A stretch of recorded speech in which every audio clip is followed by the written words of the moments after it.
C'est un projet développé chez Bouygues Construction, encore Bouygues. Ça s'appelle Wisdom for Life et c'est porté par Julien Schmid, directeur marketing stratégique. Bienvenue. Julien Schmid, merci d'être avec nous. On va regarder la vidéo de Wisdom for Life et vous nous donnerez des précisions sur ce projet. On se retrouve juste après ça. Ma maison est en 5G, pirouette, cacahuète, les escaliers sont connectés, tu seras content quand tu seras pépé. C'est ce que j'ai compris en lisant le projet, à savoir que, en fait, vous proposez de connecter la maison, mais pas la connecter comme ça pour les cambriolages et tout ça, mais la maison se connecte à mesure qu'on prend des rides et que les bajoux tombent. C'est un peu ça, non ? C'est exactement ça, mais ce n'est pas que ça. Alors racontez-nous. Ce qui est intéressant, c'est déjà l'histoire de ce projet, puisque c'est une idée qui est née localement au sein de nos équipes de Bordeaux, qui au fil de leurs discussions avec leurs clients ont détecté cette problématique du maintien à domicile des seniors. Et donc c'est quelque chose qu'on a remonté au niveau de la holding chez Bouygues Construction. Et pour mieux comprendre la problématique, on a commencé par créer un think tank avec des clients, un panel de clients et de spécialistes du sujet, un sociologue, Serge Guérin. Il vient de sortir un bouquin. Enfin, oui. Il sort plein de bouquins sur les vieux. Il en sort régulièrement. Et là, il en a sorti un sur les quinquados. Oui, j'ai vu ça. Voilà, il y a quelques quinquados dans la salle. Et dans ce think tank, on avait aussi un ergothérapeute pour mieux comprendre quelle était cette problématique du maintien à domicile des seniors. À la suite de quoi, on a constitué un groupe de travail avec un certain nombre de collaborateurs et de partenaires que vous avez pu voir dans la vidéo pour commencer à imaginer quelle pourrait être la solution du coup au maintien à domicile des seniors. Et pour répondre à cette problématique, on a développé 3 axes. Le premier, c'est la conception en soi du logement. Donc on a travaillé avec l'ergothérapeute pour le rendre plus agréable et plus confortable. Donc là, il n'y a aucune composante numérique. Ensuite, c'est aller chercher les bons objets connectés, les bonnes solutions numériques et digitales, effectivement, qui vont faciliter la vie des seniors et qu'on va pouvoir intégrer au fil de l'eau. Et enfin, une dernière composante qui est presque la plus importante, c'est la composante humaine, puisqu'on intègre dans ces résidences des animateurs avec Unicité, qui est un de nos partenaires, et qui fait intervenir des jeunes en VIE pour animer la résidence, animer des ateliers de bricolage, de jardinage. C'est à la carte, ça se définit avec les résidents pour faire vivre la résidence quelque part. Alors c'est un projet où les résidences existent et on commence à y vivre et y vieillir bien. Alors on a une dizaine de résidences qui sont plutôt en cours de chantier aujourd'hui. On en a 2 de livrées. À partir de quel âge on entre ? L'âge qu'on veut, puisque c'est pour tous les âges de la vie. Donc ça veut dire qu'on peut commencer à 20 ans. Exactement. Avec des prix et des ports USB partout et continuer à 80 avec... Et quand on a l'enfant qui arrive, on a un logement qui est plus sécurisant vis-à-vis de l'enfant, qui est plus adapté, plus confortable. Et puis on le fait évoluer au fur et à mesure qu'on vit et qu'on vieillit. Que vous dit l'étude de marché ? Vous avez fait une étude de marché, vous vous êtes dit il y a une clientèle pour ça, il y a un segment où finalement vous étiez, et vous êtes encore dans le stade de l'expérimentation ? On n'est plus dans le stade de l'expérimentation puisque c'est déployé. On n'a pas fait d'étude de marché, mais par contre on a creusé cette problématique pour mieux comprendre quel était le sujet. Et ce qui nous dit, c'est, on a quelques chiffres, on sait tous que la population est vieillissante. On a 9 personnes sur 10 qui vivent à leur domicile jusqu'à 85 ans, dont les 2 tiers vivent seuls à partir de 75 ans, puisqu'il y a un des 2 conjoints qui meurt en premier. Et pour ces personnes, la chute au domicile est la première cause de perte d'autonomie. Je m'assieds aussi, on parle des seniors. Ça sera plus agréable. Voilà. On est d'accord. Comme ça, on regarde tout le monde. Donc la chute, c'est la première cause de perte d'autonomie. Et sur ces personnes qui chutent, il y en a quasiment 1 sur 2 qui n'est plus en capacité de rentrer chez elle après cette chute, puisque le logement n'est plus adapté. Ah oui, carrément. Et donc, il nous fallait trouver une solution pour répondre à ça. Ça veut dire des sols intelligents, ça veut dire quoi ? Ça veut dire des sols qui ne sont pas glissants, surtout. Ça veut dire un chemin lumineux dans le couloir pour la nuit, pouvoir aller aux toilettes sans tomber.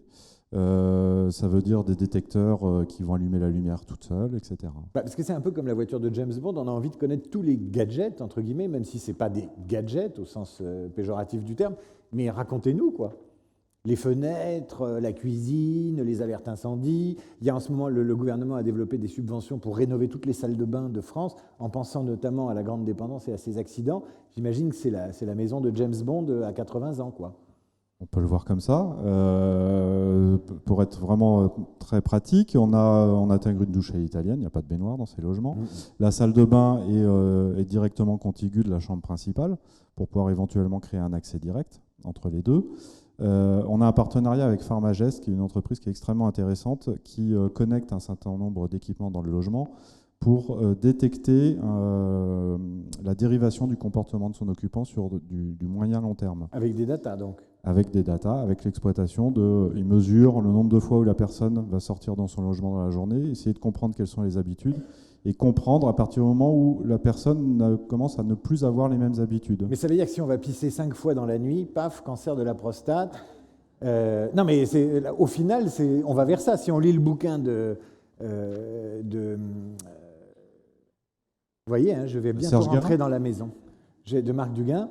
J'imagine qu'il y a des scénarios apocalyptiques de ce type-là dedans. Enfin, en tout cas, d'anticipation d'une maladie que vous ne soupçonnez pas encore, grâce aux data, dans votre maison, chez vous. Alors, nous, on n'en est pas là. Ouais. Nous, avec Pharmagest, ce qu'on fait, c'est qu'on est en capacité du coup d'alerter les aidants suffisamment tôt avant qu'un accident survienne. Mais on ne va pas non plus s'immiscer dans la vie des gens, choses comme ça.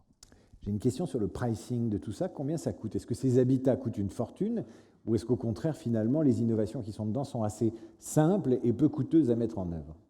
Alors, la conception du logement n'entraîne pas de surcoût. Après, le surcoût est en fonction du niveau d'équipement qu'on va intégrer et donc en fonction de l'occupant. Donc ça va de 1 000, 1 500 euros jusqu'à à peu près 5 000 euros, sachant qu'une bonne partie peut être prise en charge par les caisses d'assurance maladie. Et sachant par ailleurs que lorsque notamment un bailleur doit transformer le logement pour l'adapter à une personne senior qui vit dedans, le coût en moyenne de la transformation est de 10 à 15 000 euros. Donc l'idée, c'est que ça coûte moins cher à la société de partir avec un logement qui est directement équipé. Donc c'est pas si coûteux que ça. Tiens, j'ai 2 questions sur le coût, donc la suivante est la même, donc vous ferez, j'imagine, la même réponse. Les maisons aujourd'hui s'adaptent à une contrainte environnementale. Est-ce que vous mixez les deux? Parce qu'on dit les grands enjeux de demain, c'est effectivement la dépendance ou la grande dépendance, et on dit aussi c'est la consommation énergétique. Est-ce qu'une baraque pleine de capteurs, pleine de gadgets, pleine, j'imagine, de fils électriques, est compatible avec l'environnement? Alors déjà, l'intérêt des objets connectés, c'est qu'ils sont sans fil, donc il y a moins de fils électriques dans le logement. Et le deuxième intérêt, c'est qu'ils permettent de créer des scénarios qui vont faire réduire les consommations énergétiques. Alors ça, on a une autre offre de logement connecté qui est dédiée à ça, mais en tout cas, dans le cadre de Wisdom for Life, effectivement, l'occupant va faire des économies parce que le chauffage va baisser tout seul quand il n'est pas dans son logement, les volets vont s'occulter, ce genre de choses. Vous m'avez dit que ces logements sont en construction. Est-ce que certains sont déjà habités?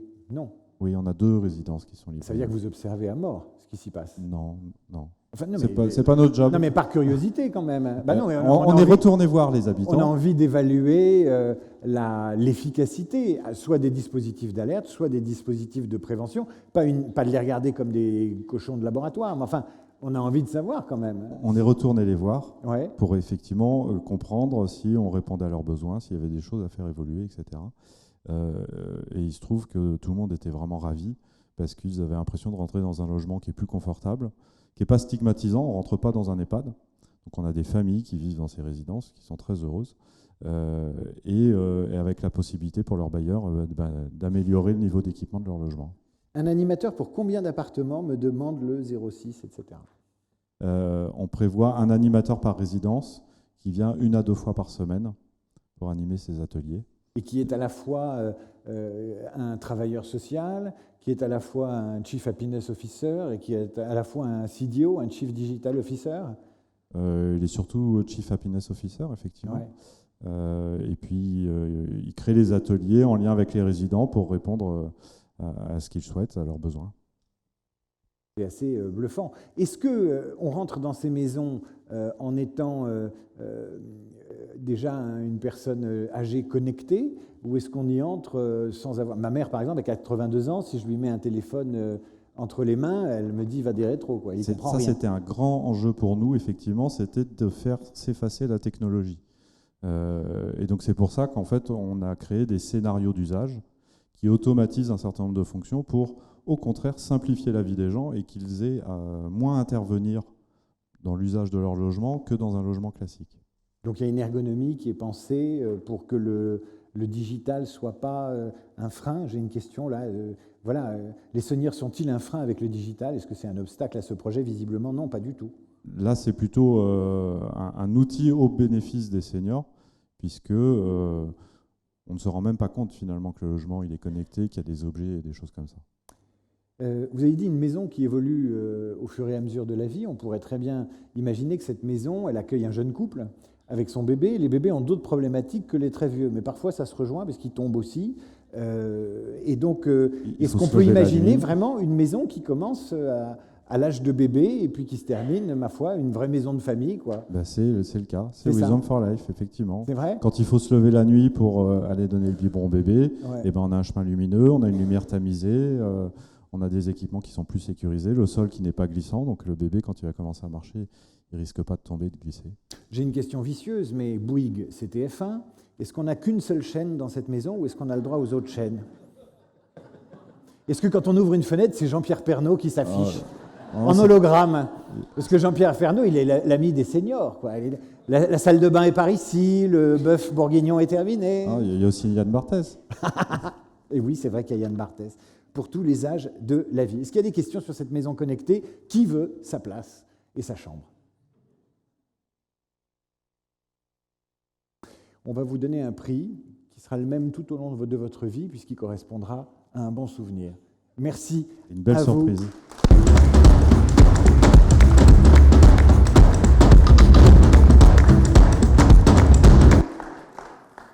Julien Schmid, que ressentez-vous? Beaucoup d'émotions. C'est bien. Merci à vous, Julien Schmid, pour Wisdom for Life, Bouygues Construction.